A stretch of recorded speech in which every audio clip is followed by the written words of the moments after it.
My name is Captain Danica Merrill. I'm 29 years old. At Bagram Airfield in Afghanistan, dust and mortality are the only two things that feel real.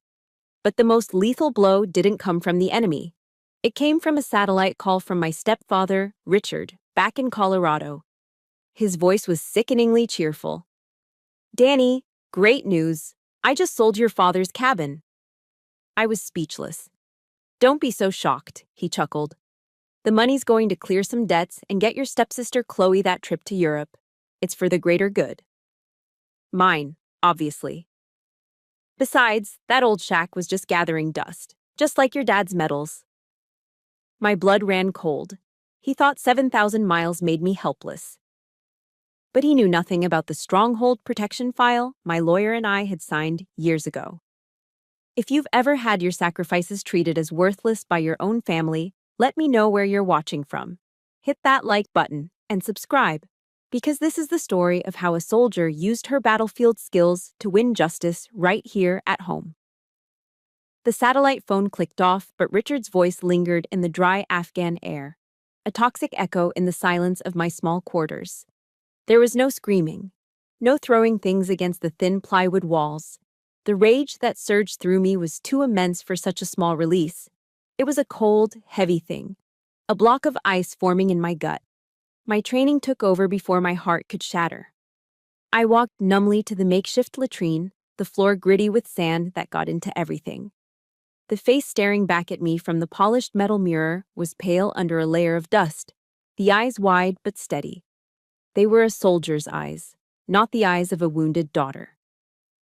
I wouldn't allow it. I cupped my hands under the weak stream of cold water and splashed it on my face. Once, twice. The shock of it was grounding, a physical anchor in a sea of emotional chaos. Then I began the drills. Tactical breathing, inhale for 4 seconds, hold for 4, exhale for 4, hold for 4. The roaring in my ears began to subside, the violent tremor in my hands stilled. I watched my reflection as the soldier regained control. The rage wasn't gone. Oh no. It was being compressed, refined, channeled into something cold, sharp, and purposeful. Out here, mission focus is survival. You don't let emotion cloud your judgment. You can't. But I knew, with a certainty that chilled me to the bone, that a new war had just been declared. And the front line wasn't in the mountains of the Hindu Kush. It was 7,000 miles away, in the heart of Colorado. But before launching a counteroffensive, I made one last attempt at diplomacy. I needed to believe there was still an ally on the home front, a friendly force I could count on. With a deep breath, I dialed my mother. The hope I held was fragile, and it died within seconds. "Mom," I said, my voice tight but even.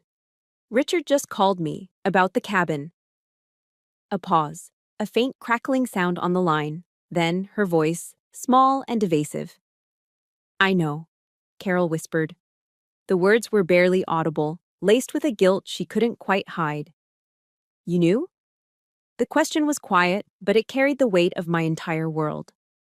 "Danny, listen," she started, her voice gaining a defensive edge. "Richard promised he'd handle everything smoothly. Don't make things difficult for him. He's under a lot of stress right now." The excuses washed over me, each one a fresh layer of betrayal. The debts, the pressure, the promise of a quick fix. I listened to her paint a picture of Richard as a victim, a man backed into a corner, forced to make a hard choice.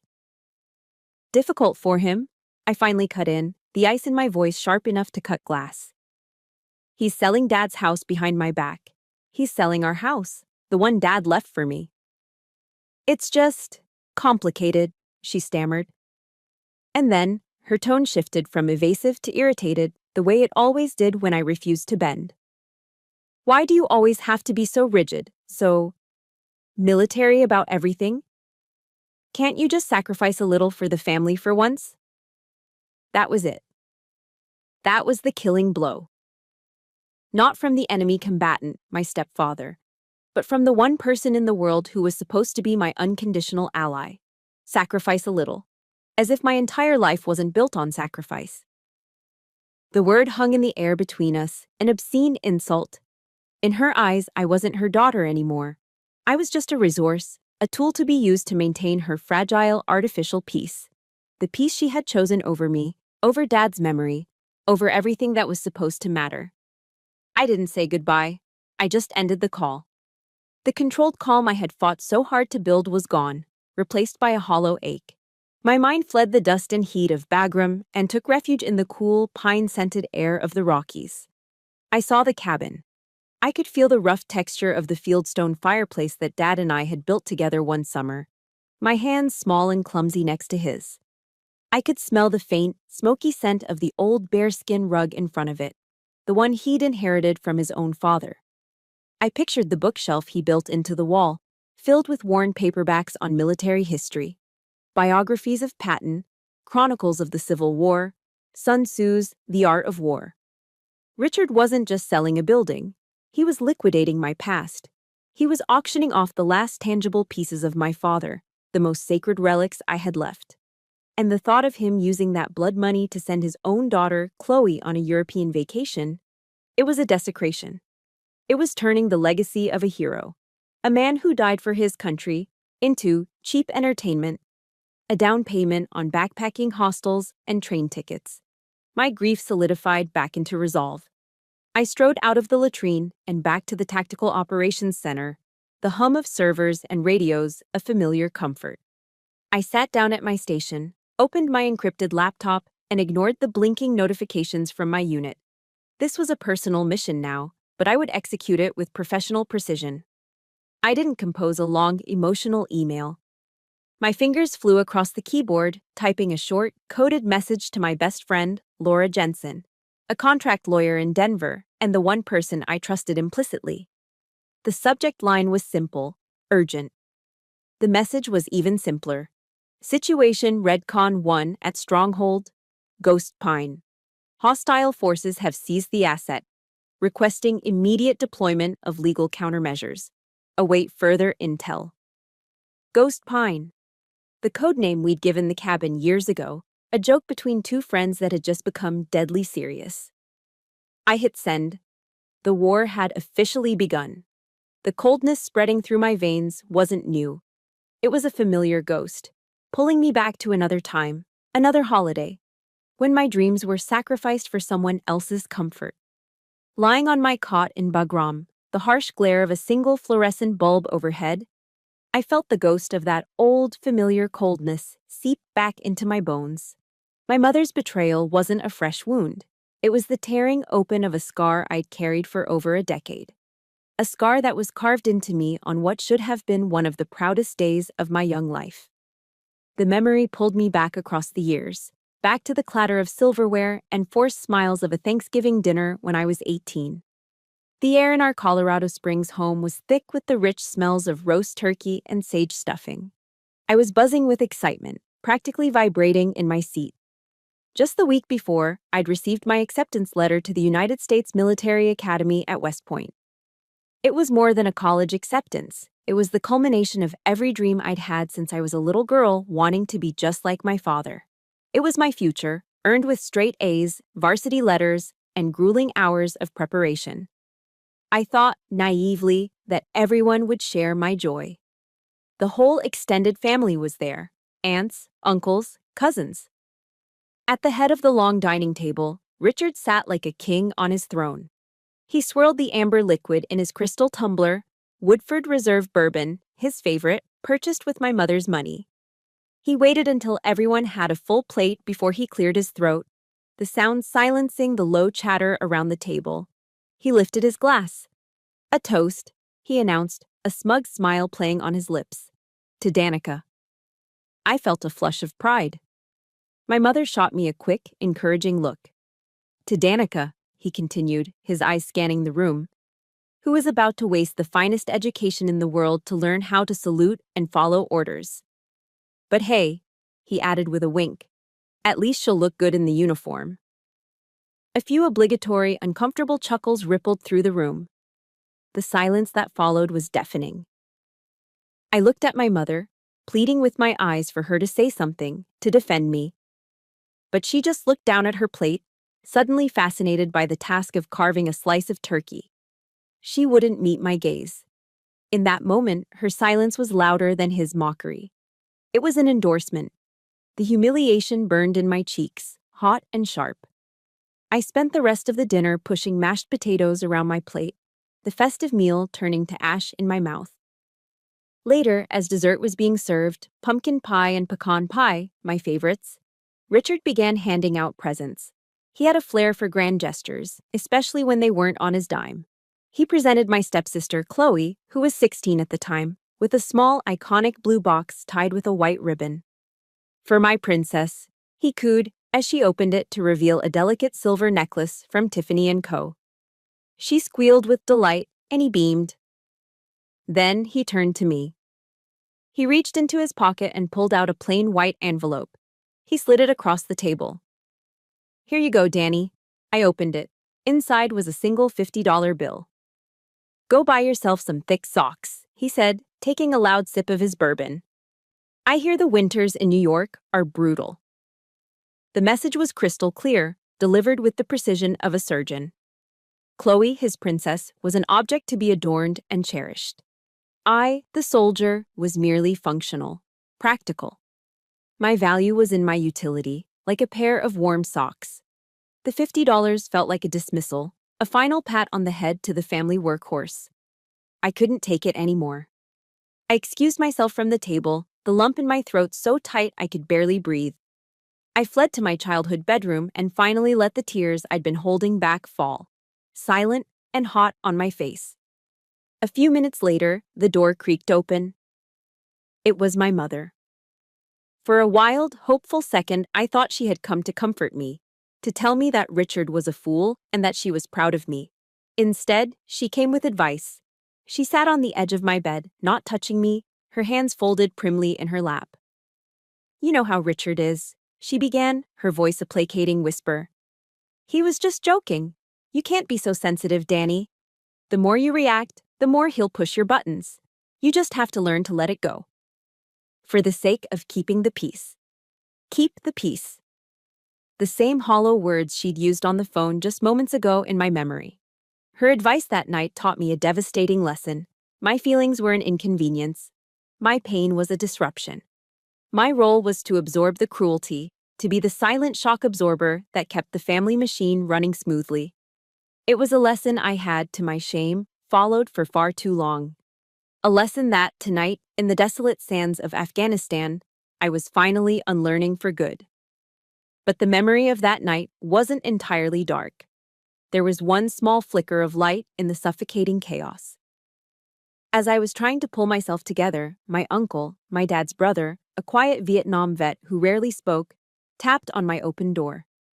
He gestured for me to follow him out to the back porch. The cold November air felt good on my tear-stained face.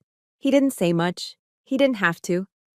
He just reached into the pocket of his worn denim jacket and pulled out a small leather-bound book. He pressed it into my hand. "Meditations, by Marcus Aurelius," he said, his voice raspy. "The greatest generals in history read it. It'll teach you how to make your mind a fortress. Don't let the little people breach the walls." He gave my shoulder a firm squeeze and went back inside, leaving me alone with the book and the cold, clear stars. That small book, filled with the wisdom of a Roman emperor, became my Bible. It went with me to West Point, and it was tucked inside my rucksack right now, here in Bagram. It taught me about honor, duty, and the internal citadel that no one could ever touch. It reminded me of my father's lessons about standing your ground, lessons that Richard's very existence seemed designed to mock. If you've ever been told you're too sensitive when you are justifiably hurt, please hit that like button. And in the comments, just type a simple, "I see you," for everyone else who has been there. It's time we stopped letting people invalidate our pain. Back in my cot in Bagram, the memory faded, leaving only a bitter residue. For 10 years, I had followed my mother's advice. I had stayed quiet to keep the peace. But as I looked at the encrypted message confirmation on my screen, a question burned through the fog of the past. Why did I keep hoping they would ever change? The answer to the question that had haunted me for a decade, why did I keep hoping they would change, was simple. I wouldn't. Hope was a passive strategy, and I was done being passive. Sitting there, in the muted chaos of the operations center, I shifted from grieving daughter to military intelligence officer. The target was identified. The objective was clear. It was time to mobilize my assets. There was only one person to call first. My best friend since kindergarten, my unofficial legal counsel, my rear guard. Laura Jensen. The satellite connection was surprisingly clear. When she answered, I didn't waste time on pleasantries or tears. We had a language of our own, forged over 30 years of friendship and sharpened by my years in the service. Laura, situation report, I began, my voice as flat and steady as if I were briefing a superior officer. There was a half-second pause on her end, and I could picture her instantly sitting up straighter in her high-rise office in Denver's Lodo district, her lawyer brain kicking into high gear. Go ahead, Captain, she replied, her tone matching mine. Professional. Focused. The adversary's name is Richard Stone, I stated. He has executed a hostile action in an attempt to seize a joint asset, Stronghold Ghost Pine. Initial intel suggests he has misled a real estate agent and potentially forged signatures to secure a sale. This wasn't just a way to cope, it was how we worked best. By stripping the pain away and treating it like a tactical problem, we could operate without emotion clouding our judgment. We could be efficient. We could be lethal. Understood, Laura said. I heard the distinct click-clack of her keyboard. Accessing the Steel Covenant now. The Steel Covenant was another one of our code names, this one for the ironclad co-ownership agreement we had drafted right before my first deployment. It was my one condition for allowing my mother and Richard to live in the cabin after I inherited it. Laura had structured it like a fortress. He doesn't have a chance in hell, Danny. Laura's voice was laced with cold confidence. I could hear the scroll of her mouse. Here it is, encrypted PDF. This agreement explicitly states that any transaction, sale, lease, transfer of any kind, requires the physical presence of both signing parties, you and me, before a registered notary public. Legally speaking, his sale agreement is toilet paper. He just walked himself onto a minefield. A wave of relief, so potent it almost made my knees weak, washed over me. I figured as much, but he's created a mess that needs to be contained. Consider it contained, she said. What's your next order? This was where my training kicked in, commander's intent. I didn't need to micromanage Laura. I just had to give her the mission objective. I need target intelligence, I commanded. The agent's name, the brokerage firm, the buyer's name. I want to know everything about them. Are they accomplices or just victims of his con? Already on it, Laura said, her typing speeding up. I can access public records and a few other legal databases. I'll have a preliminary dossier for you within 2 hours. You just focus on staying safe over there. I've got the home front. Her words were a shield. For the first time since Richard's call, I felt like I could breathe again. Then her voice softened, losing the military cadence and becoming the voice of the girl I grew up with. Hey, Danny. Yeah? You know that bottle of Macallan 18 we were saving for your homecoming? I pictured it instantly, sitting on the top shelf of her bar cart, gathering dust and anticipation. I remember. It's now our victory bottle, she said, and I could hear the fierce loyalty in her voice. I'm not opening it until we're sitting on that cabin porch again, together. I promise. Tears pricked my eyes, but I blinked them away. Copy that, Jensen. We hung up. My second call was to a far less secure line, a crackly video connection to a small town in the foothills of the Rockies. The grizzled, familiar face of Sergeant Peterson, USMC retired, filled the screen. He was wiping down the polished wood of his bar, a place that was an unofficial VFW hall for veterans in the area. Sarge had served with my dad. He was as close to a link to my father as I had left. He squinted at the screen. Meryl, you look like hell. Good to see you too, Sarge, I said, a small smile touching my lips for the first time that day. I kept it brief. Sarge, Richard is trying to sell the cabin. The friendly crinkles around his eyes vanished. His face hardened into the granite expression of a Marine drill instructor. The rag in his hand stopped moving. "That son of a bitch," he growled, his voice a low rumble. "Listen to me, kid. Your father didn't raise a soldier to retreat. You fight for that ground the way he taught you. You need a character witness, someone to testify to your father's wishes for that place. You call me, I'll be there in a heartbeat." His words were like a shot of adrenaline. He was my reserve force, my moral high ground. My father's legacy wasn't just in me. It lived in the men he served with. Men of honor who understood what that cabin represented. It wasn't just property, it was a memorial. "Thank you, Sarge. That means more than you know." "Hoorah!" he grunted, and the screen went black. Watching the pixels of Sarge's determined face fade, I knew my flanks were secure. With Laura as my legal artillery and Sarge as my character witness, I was no longer a lone soldier fighting a defensive action. I was a commander with a fire support base. Back in Denver, Laura was already moving. A few minutes later, an email notification popped up on my screen. It was from her. The subject line read, "Operation Ghost Pine. Phase 1 initiated." The first shots had been fired. The flight back to the States was a blur of engine noise and anticipation. My request for emergency leave had been approved with surprising speed, and within 48 hours, I was touching down at Peterson Air Force Base. I didn't even stop to change. I drove my stored Jeep straight from the base to my small rental apartment in Colorado Springs, still wearing my desert camouflage uniform.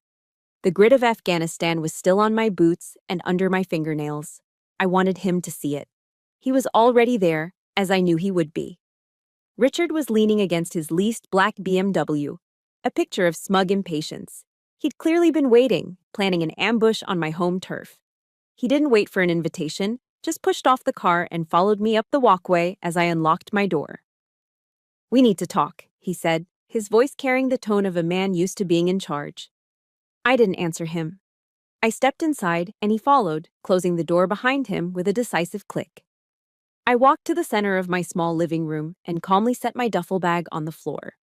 Then I turned to face him. I planted my feet shoulder-width apart, straightened my spine, and crossed my arms over my chest. I didn't say a word. I just looked at him, my gaze level and unwavering. It was a lesson I'd learned at West Point. Command presence. You can control a room without ever raising your voice. Sometimes the most powerful weapon is a calculated silence. He was visibly thrown off balance. He had expected tears, or yelling, or pleading. He had expected the emotional 18-year-old from Thanksgiving dinner. He was not prepared for the soldier standing before him. He recovered quickly, reverting to his default setting, manipulation. He launched into his well-rehearsed performance, his voice dripping with false sincerity. He talked about his debts, the bad real estate market, the weight of carrying the family on his shoulders. He was trying to paint himself as the hero, the man making tough choices for the good of the family. "Do you have any idea how hard it is to hold everything together here?" he said, his voice rising with theatrical frustration. "While you're off playing soldier?" I let him talk. I let him spin his entire web of lies and half-truths. I listened as he tried to pile guilt on my shoulders, brick by heavy brick. When he finally ran out of steam, the silence stretched between us, thick and heavy. Then I spoke. My voice was low, devoid of any emotion except a chilling clarity. "I don't play games, Richard," I said. "I serve. And while I was serving, you attempted to commit grand larceny. Do not confuse the two." The word larceny hung in the air like a foul smell. His face flushed a deep, angry red. "That's a ridiculous accusation. It was a business deal. I have a signed contract." "You talk about contracts," I said, taking a slow, deliberate step toward the small desk in the corner. I opened my laptop. "Let's talk about contracts." I swiveled the screen to face him. "This is an email from my lawyer, sent to me this morning. Attached, you'll find a PDF copy of the co-ownership agreement, the Steel Covenant, that you seem to have forgotten about. It outlines, in no uncertain terms, the legal requirements for any sale." His eyes darted across the screen, his bravado beginning to crack. "And this," I continued, clicking on an audio file, "is a recorded conversation Laura had with your real estate agent yesterday." I hit play. Laura's clear professional voice filled the room. So you're confirming Mr. Stone told you he was the sole owner with full authority to sell? The agent's flustered voice replied. Yes, that's what he said. If I'd known another party was involved, a service member on active duty no less, I never would have. I clicked the audio off. The color drained from Richard's face, leaving a pasty white pallor. He looked like a man who had just watched his escape route get blown up right in front of him. He was cornered, and like any cornered animal, he chose his last, most pathetic weapon: emotional blackmail. He tried to soften his expression, taking a step toward me. Danny, please, he said, his voice now a desperate whine. You'll break your mother's heart. He reached out as if to touch my arm in a gesture of reconciliation. It wasn't about comfort, it was a physical attempt to reclaim control, to invade my space and diminish my resolve. I took one precise step back.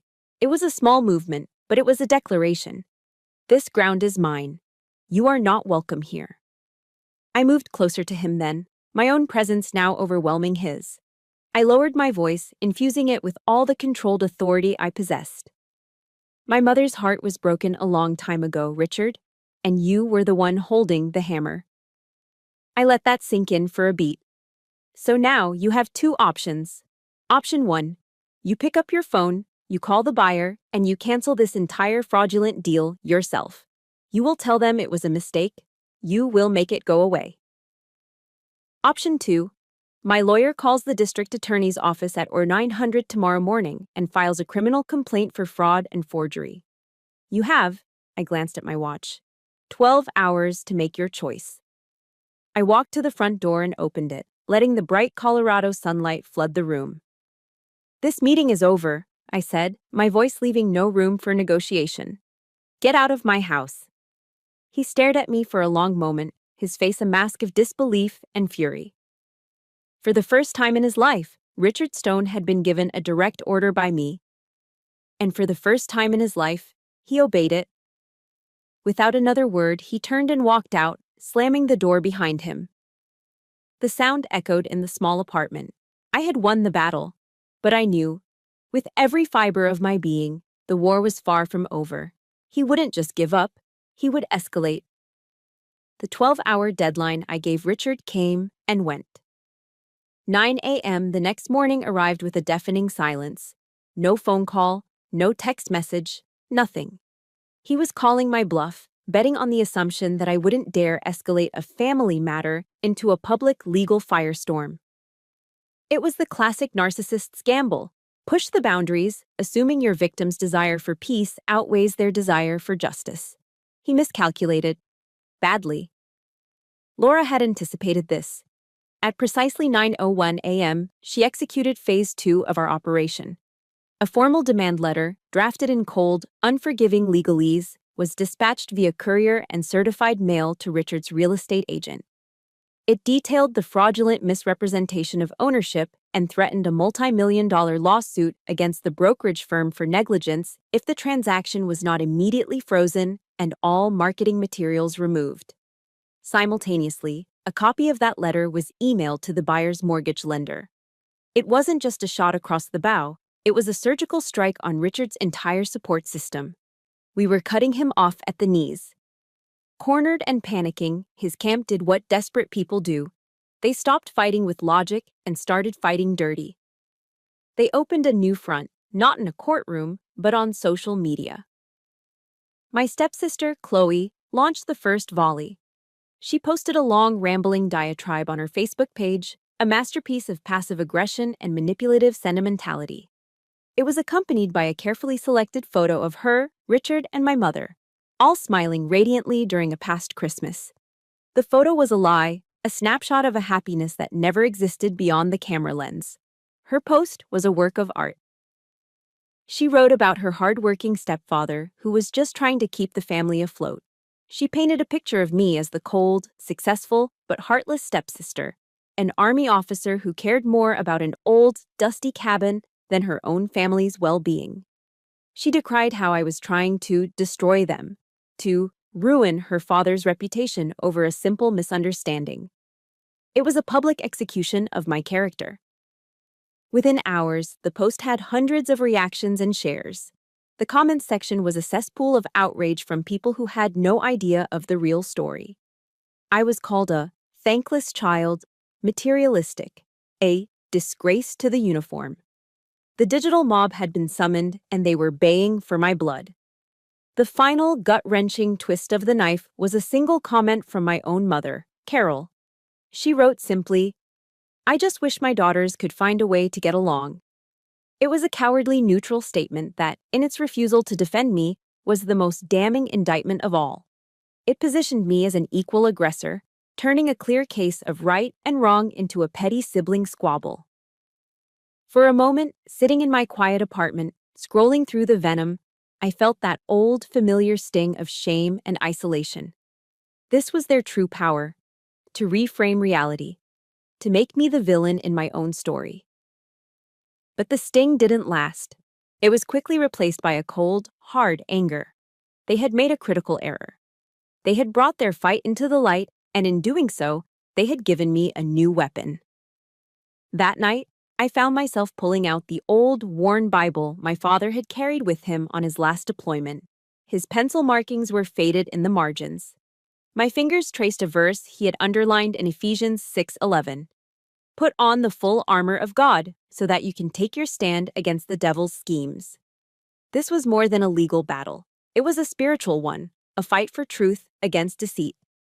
I closed the book, my resolve cemented. The next morning, Laura and I launched our counterattack. We didn't engage on Facebook. We didn't sink to their level. We operated with precision.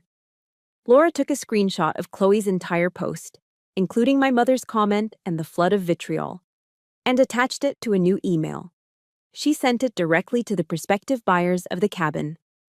Her message was short and powerful. "I believe this will be of interest to you," she wrote. "This is the character of the people with whom you are entering into a contract. Not only are they engaging in legal fraud, but they are also willing to publicly slander a decorated, active-duty Army officer to cover their tracks. I trust you and your legal counsel will act accordingly." The effect was instantaneous. The buyers, who Laura's initial contact had revealed were already getting nervous, were now utterly horrified. The deal wasn't just legally risky anymore, it was morally toxic. They called their lawyer, who then called Richard's agent with a vengeance. The agent, facing a lawsuit from us and the loss of a commission, immediately folded. The whole house of cards Richard had built began to collapse. The fallout was swift. The real estate agent's brokerage launched an internal investigation.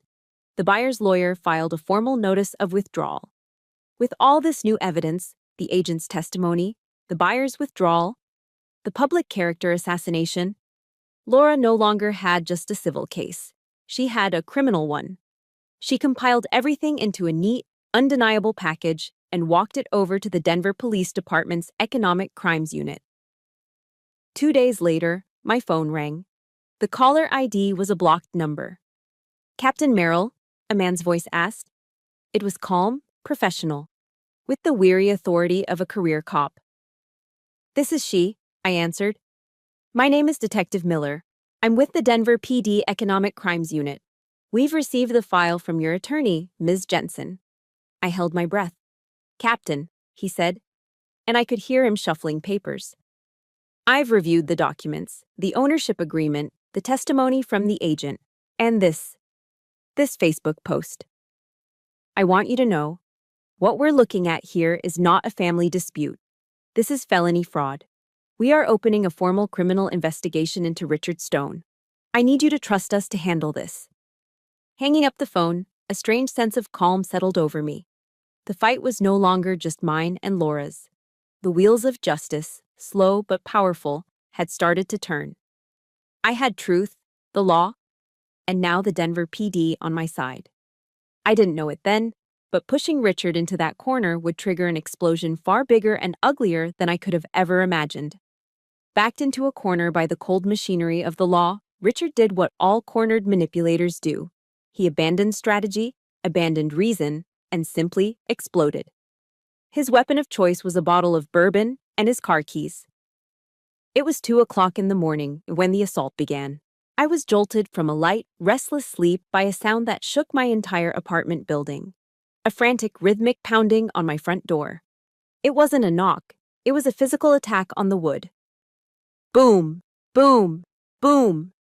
Then, his voice, thick with whiskey and rage, ripped through the quiet night. You ruined everything, you ungrateful bitch! Who the hell do you think you are, coming after me? I didn't move from my bed.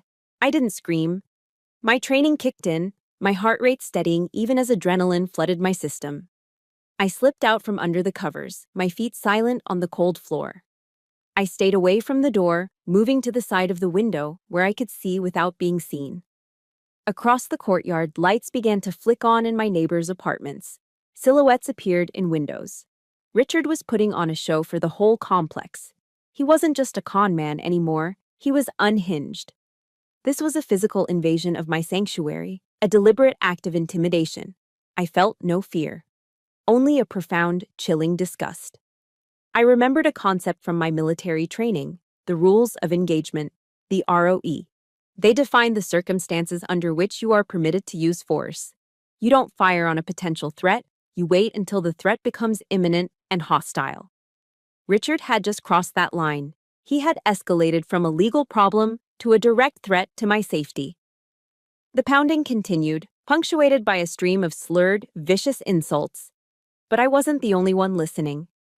My next-door neighbor, a retired firefighter named Dave, was a man who knew the sound of a crisis. I saw his porch light flick on, and then I heard his deep, calm voice on the phone through my wall.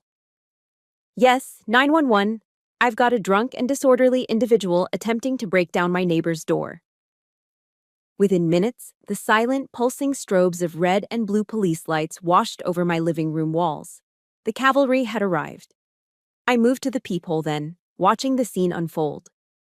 2 officers from the Colorado Springs Police Department were on my doorstep, their stances wide and authoritative.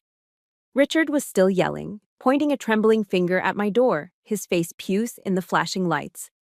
She's in there, the little witch who thinks her uniform makes her better than everyone. The officers were calm, professional. They tried to de-escalate, but Richard was too far gone. When he shoved one of the officers, it was over. In a swift, practiced motion, they had him turned around, his hands cuffed behind his back. The sharp, metallic click of the handcuffs echoed across the silent courtyard. They were reading him his Miranda rights as they guided his sputtering, intoxicated form into the back of a squad car. Only then did I open my door. I stood in the doorway, my arms crossed, and watched them drive him away. In that moment, watching the taillights disappear down the street, every last shred of doubt I might have had evaporated. Every question about whether I was being too harsh, every flicker of misplaced family loyalty, was gone. Richard wasn't just a failed real estate broker with a gambling problem. He was a menace, a reckless, uncontrollable force of chaos. He had crossed the final red line. The next morning, as expected, my mother called. Her voice was a frantic, panicked squeak. Richard's been arrested. Danny, you have to do something. Call them, drop the charges. You can't let him go to jail. I listened patiently, not interrupting her torrent of panicked pleas. She spoke of his reputation, of their finances, of how this would ruin them. Not once did she ask if I was okay. Not once did she acknowledge the terror of having a drunk man trying to beat down my door at 2 a.m. When she finally paused to take a breath, I spoke, my voice as calm and toneless as a frozen lake. Mom, I said, I didn't do this. He did. He made his choices, and now he is facing the consequences. And I am making mine. I hung up the phone before she could reply, cutting off the connection before her toxic brand of peace could poison my resolve. An hour later, my phone rang again. It was Detective Miller. Captain Merrill, he said, his voice all business. We held Mr. Stone overnight. He's facing charges for public intoxication, disorderly conduct, and assaulting an officer. Combined with his behavior last night and the evidence you've already provided, we have a very strong case for felony fraud and harassment. The question now, Captain, is do you want to press forward with the charges? I stood up and walked to the window, looking out at the new day. The sun was just beginning to crest over the sharp peaks of the Rocky Mountains, flooding the sky with brilliant shades of orange and pink. It was a new dawn. If you believe that there are some lines that, once crossed, can never be uncrossed, hit that like button.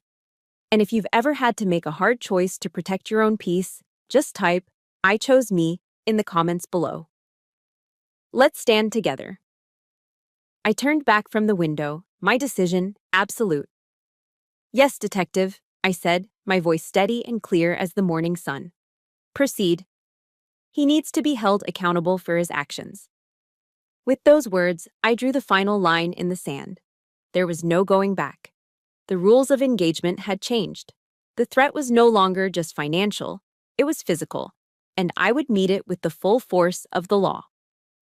The day before the mandatory mediation session with the district attorney's office, a storm rolled down from the mountains, washing the city in a clean, cold rain.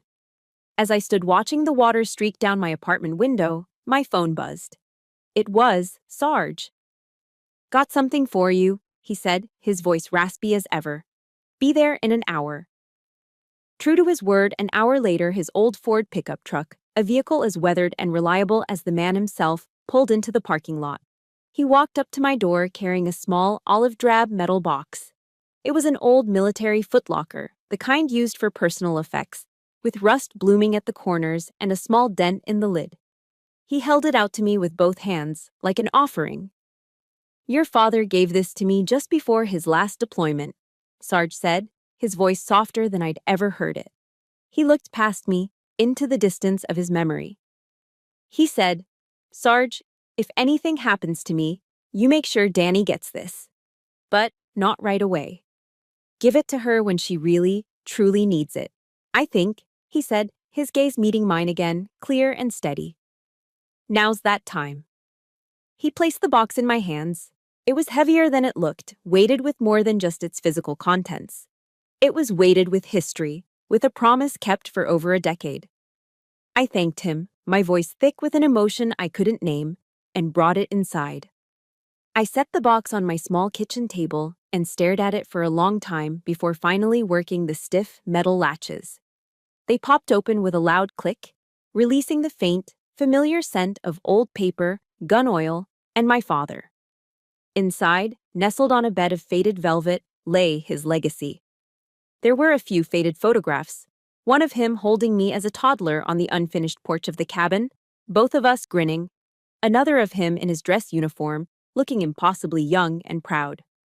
There was his sergeant's insignia, a bronze compass, and a small stack of letters he had written to me from overseas. And tucked beneath them all was a thick, cream-colored envelope sealed with wax. My name was written on the front in my father's strong, familiar handwriting. My hands trembled slightly as I broke the seal and unfolded the single sheet of paper inside. The letter wasn't long, but every word was a testament to his love, a voice reaching out to me from across the Great Divide. He wrote about the cabin, not as a piece of property, but as a sanctuary. "This place isn't about wood and stone, Danny girl," he wrote. "It's a stronghold of peace. It's where you can always go to find your bearings when the world gets too loud. I want you to always have that." He told me to live a life of courage, to stand for something, and to never ever let anyone make me feel small or devalue my worth. He said he was proud of the woman I was becoming, a woman of honor and strength. Reading those words, a single silent tear traced a path through the dust on my cheek. It was the validation I had spent my entire adult life searching for, given to me by the one man whose opinion truly mattered. But it was the last paragraph that changed everything. It was the secret weapon he had left behind. "I've set up a small trust to handle the maintenance and taxes on the place, so it will never be a burden to you," he wrote. "And to make sure no one can ever take it from you, I had our family lawyer draw up a specific provision in my will. It states that your mother, Carol, has the right to live there for the rest of her life, a life estate, but she never has the right to sell, transfer, or use the property as collateral. Final ownership, absolute and undivided, belongs to you. The documents are with the lawyer's office." I read the paragraph again, and then a third time. My breath hitched in my chest. This wasn't just a wish. It was a legally binding directive. A firewall he had built around my inheritance, around his legacy, years before he died. He had foreseen a threat, and like the good soldier he was, he had prepared a defense. Richard and my mother hadn't just acted immorally, they had deliberately concealed a legal document. They had committed provable, undeniable fraud. This letter was the smoking gun. A profound sense of peace washed over me, extinguishing the last embers of my anger. This fight was no longer about revenge against Richard or my disappointment in my mother. It was bigger than that. It was about honoring my father's last will and testament. It was about defending the stronghold of peace he had left for me. I wasn't fighting against my family anymore. I was fighting for my father.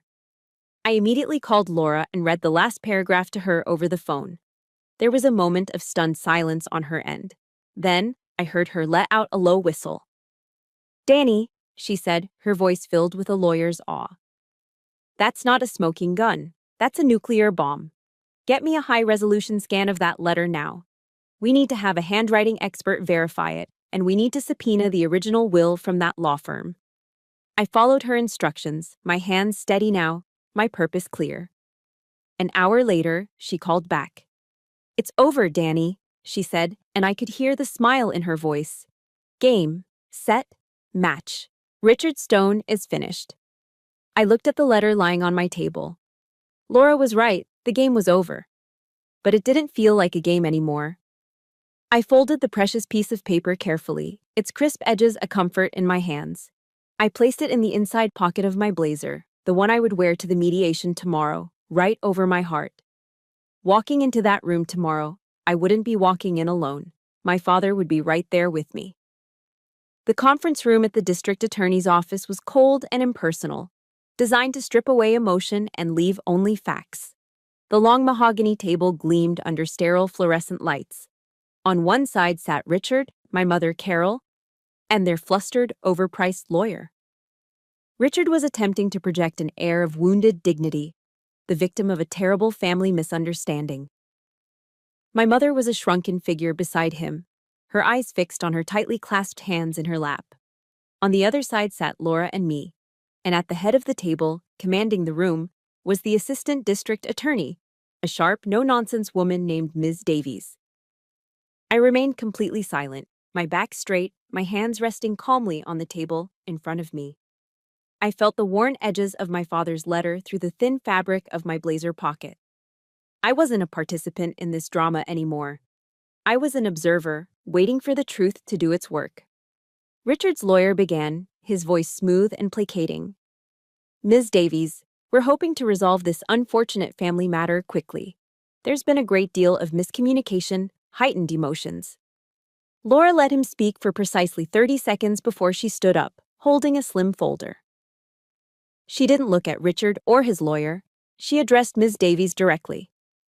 "With all due respect," Laura began, her voice crisp and clear, "this is not a misunderstanding.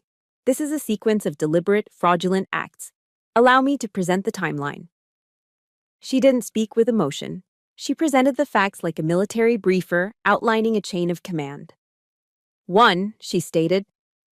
On October 12th, Mr. Stone contacted my client, Captain Merrill, who was on active duty in Afghanistan, to inform her of an illegal real estate transaction he had initiated without her consent. Richard shifted in his seat, a flicker of annoyance crossing his face. 2, Laura continued, undeterred.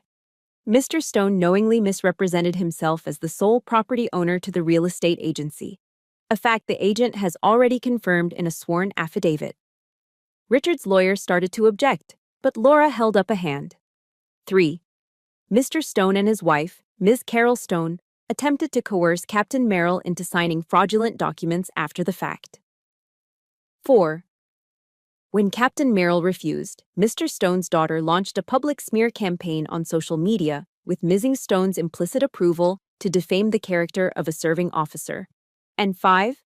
Following the initiation of a police investigation, Mr. Stone appeared at my client's residence at 2 a.m., intoxicated, and created a public disturbance that resulted in his arrest.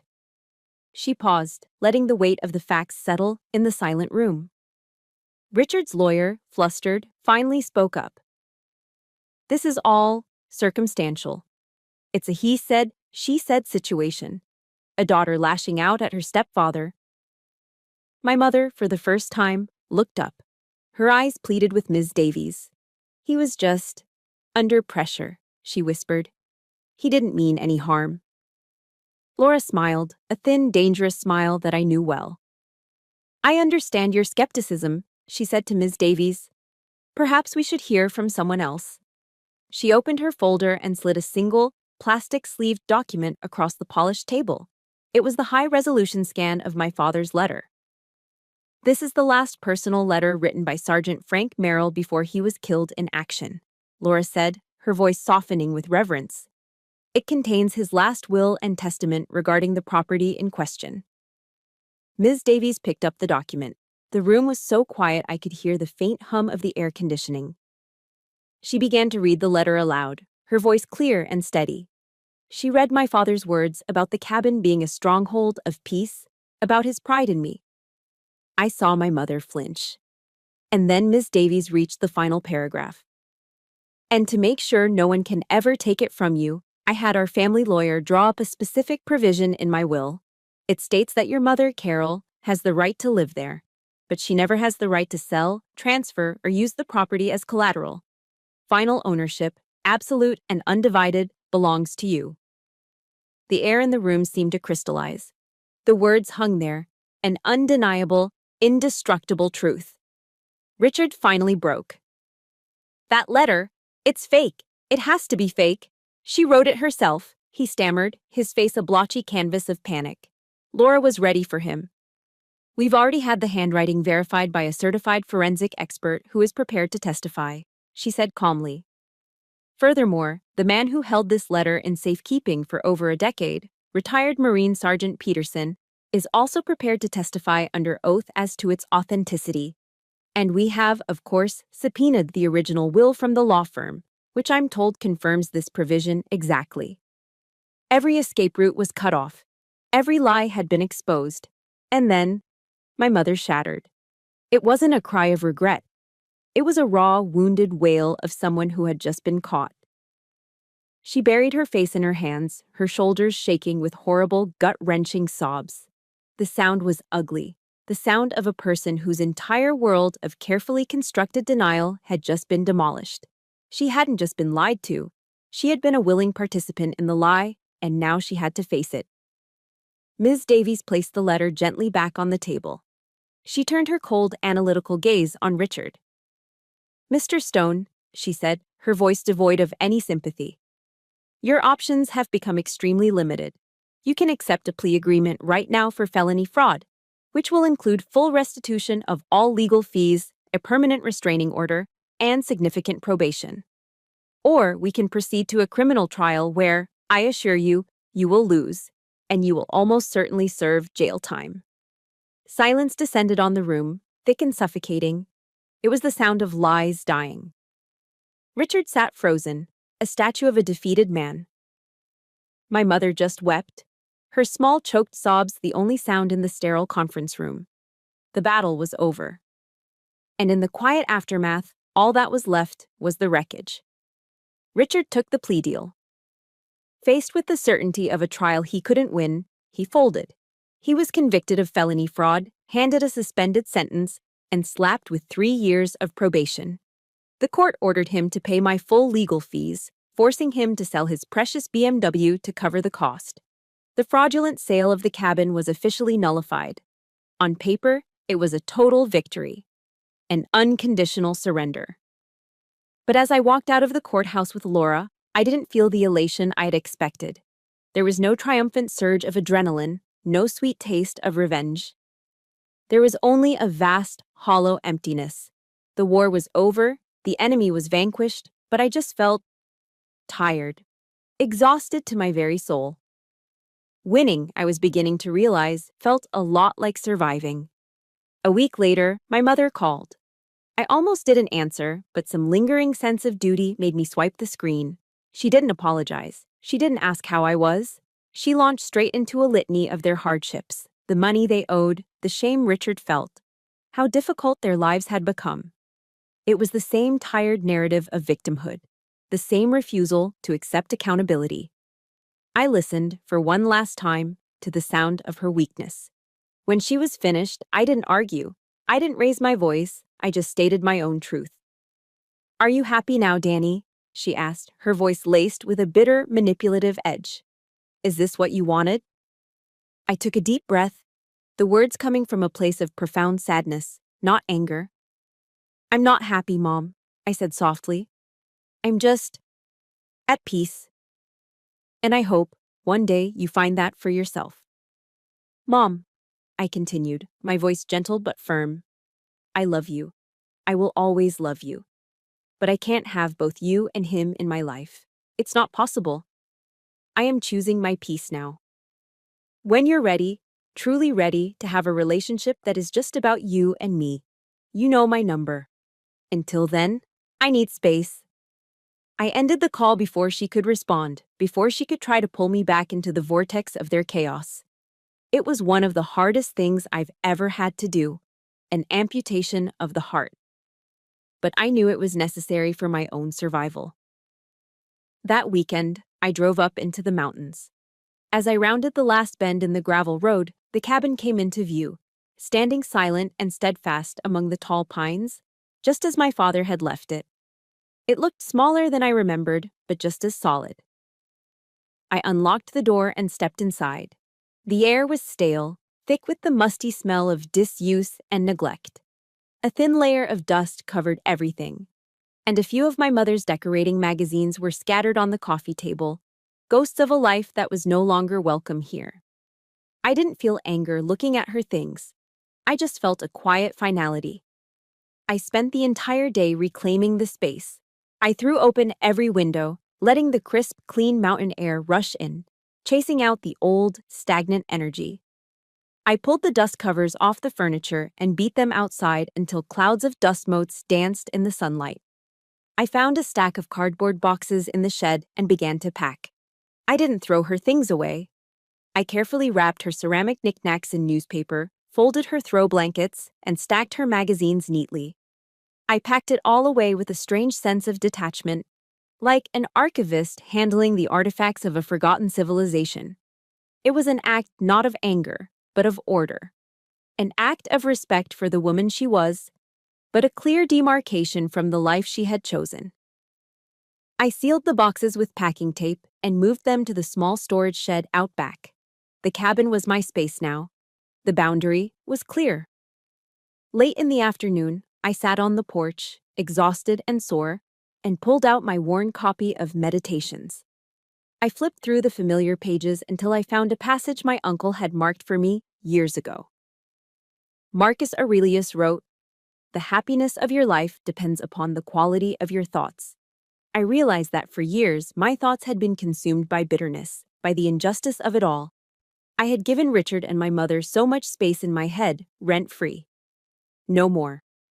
I closed the book, deciding then and there not to let their poison taint my peace. My final act of the day was the most important.